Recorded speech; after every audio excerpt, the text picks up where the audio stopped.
rotate your mind, you try to, just realign your mind to reality, well, one step at a time, right? Okay. So now, our mind is the coordinate, that's how we think. Okay, and so, the trouble is our mind, right? It's not the reality. And reality is independent of the quality, right? And our mind only perceives the projection of it, of the reality. So if we change the way we see things, the thing will change. Okay? Now, who say that? Wayne Dyer.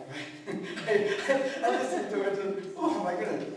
And he said, hey, that is quantum mechanics. That's quantum mechanics. Quantum mechanics means tell you the thing you measure, okay, depends on how you measure it. Okay? So we have to realign our mind.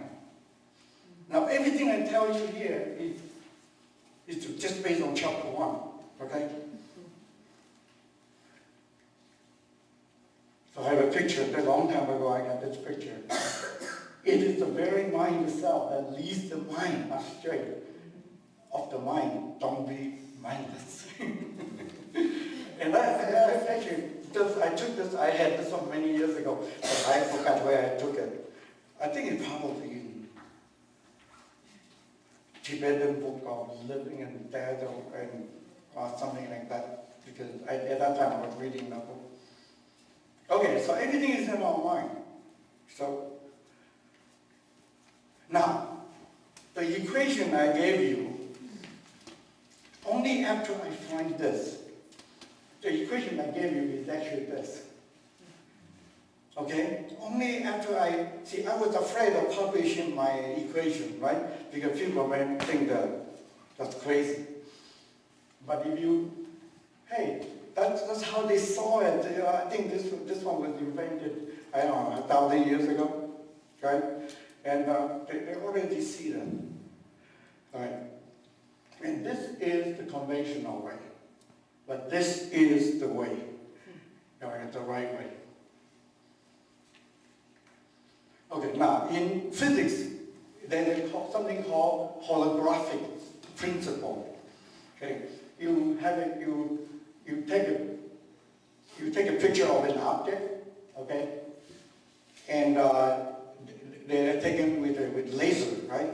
And so they're imaged with random dots. But if you shine the laser back to the picture, to the sheet of paper, you see the object again. Okay? Reconstruct the object. Right? And that's not very interesting. But here, if you rip it apart, right? You look at only half of it, you look at it, the object's still there.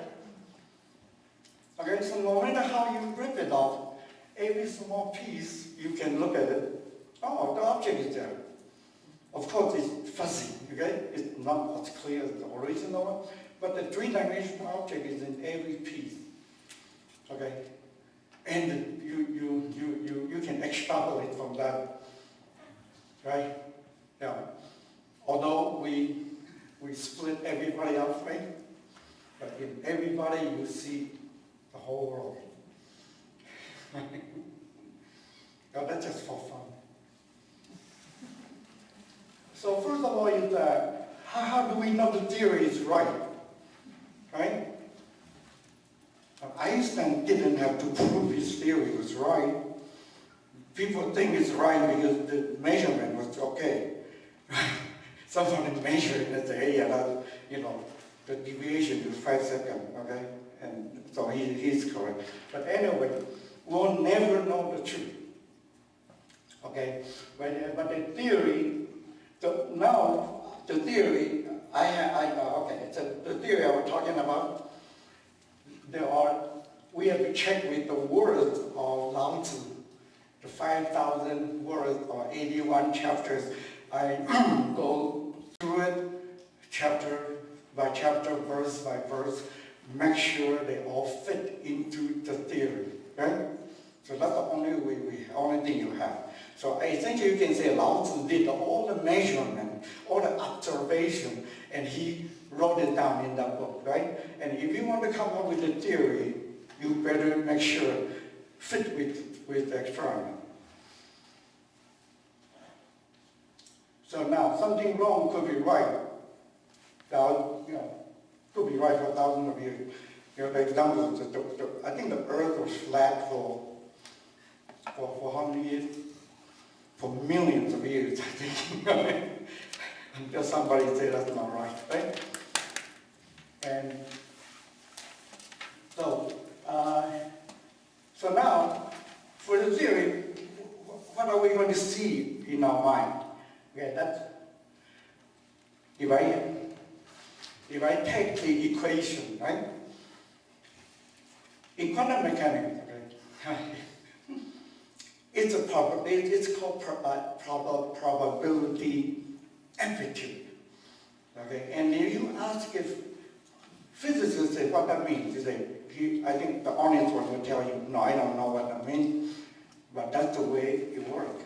Okay, you take that one, you take the square of that one, you take the square of that one, and then you get the answer. Okay. And here I can share with you one example. When I was doing my thesis, right, I have all this number crank out of the Fortran program, thousands of numbers, and they are random numbers, but when I do everything right, it come out right, right? And if you ask me why it's right, I don't know, I have no clue, right? I don't know what, but that's the way you do it. It's a certain thing you have to do, and it come out to be right. The only reason we say it's right is because it fit the experiment. Okay, there's no other reason. Right? So what you're going to see is you're going to have wu and yo in everything you see. In your mind, you see some mind, some body, Okay, so it's all vague. Okay, it's all vague. It cannot be as clear as what you would tell at 2 years old or whatever. But then another term is transition. Okay, that transition, body and mind, right? But are they? Sometimes you see body, sometimes you see mind. No, you see body and mind at the same time, and they. Okay. Only because our mind is not correct. We couldn't see the real thing, right? But I think many of you may have experienced at a certain point, I see the real thing. I see the real thing, okay? Okay? When your coordinate rotate and turn it, there's no interaction. Everything is fine, right? Okay. So now, because the fuzziness in the... It's fine. No, just maybe finish up in about 20 minutes. Okay. This is how Lao-tzu described it. Okay. It's a thing. Tao, when perceptible, is like fleeting appearance and disappearance. And the appearance, appearance, there is some image in there, there's some substance there, it's essence in there, the truth is in there, right? And since ancient time, that's the way it is. Okay? So, if you have the model, okay, the model will try to help you to interpret your experiment, right? The theory helps you to interpret the experiment. The theory is not the reality, okay? But experiment is more real. but so this is so that's what he said. And this chapter was a difficult chapter. But now, for me, I can